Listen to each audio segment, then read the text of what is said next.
तो ये समय है, जबान कोई खोले ना खोले, आपके हाथ में एक हथियार है। ये हाथ।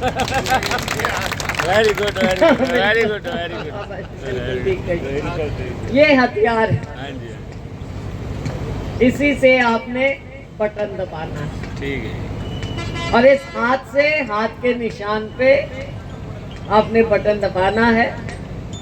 भाई अपनी, जहाँ तक मेरी बात है, मेरे पिताजी स्वर्गीय चौधरी दलबीर सिंह जी, पुराने लोग सारे जानते हैं, उन्होंने, हाँ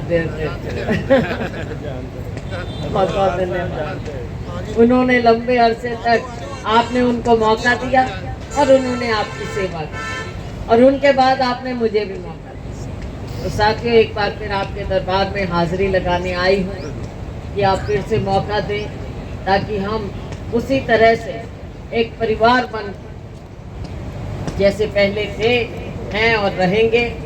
चुनाव कहीं से भी लड़े, लेकिन लोगों का प्यार ना कम हुआ, ना मेरे जिम्मेवारी में कभी कोई कमी आई। बीच में आज बाद में जब थे तो वहाँ पर लोग, वकील तो खैर याद रखते ही हैं, तो इन्होंने याद किया कि जी आप यहाँ से एमपी तो नहीं थे, लेकिन हम आपके पास आए तो आपने यहाँ पे आकर हमको 25 लाख दिया था उस समय। तो साथियों, लगाव कभी कम नहीं हो सकता।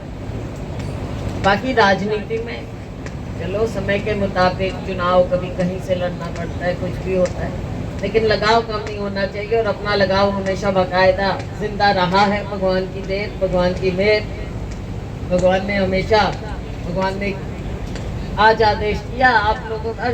बात ये है कि जब जनता की आवाज उठती है, जैसा मोहपर जी, मैं तो मन नहीं था कि मैं चुनाव लड़ूं, क्या करूं, लेकिन आप लोगों ने खुद मुझे पुकारा है, आपने मुझे बुलाया, सैलजा चुनाव लड़े, यहाँ से सैलजा चुनाव लड़े। मैं क्या, मैं यहाँ से लड़ूं, कम्बाले से लड़ूं? कम्बाला ने भी बहुत मान इज्जत दी है भाई, ऐसे नहीं, और ना उनसे रिश्ता टूटेगा। देखो जिसका एहसान ये कर, जन्मभूमि, कर्म भूमि, सब कुछ, तो आप लोगों की मैं एहसानमंद भी हूँ और उम्मीद भी रखती हूँ आपसे। आप भी मेरे से उम्मीद रखें और मैं भी आपसे उम्मीद रखती हूँ। 25 मई को आप फिर से मुझे मौका दें ताकि हम मिलकर आगे बढ़ें और फिर इस रिश्ते को आगे और कायम करें और मजबूत करें, फिर से सेवा करें। बहुत बहुत धन्यवाद। जय हिंद।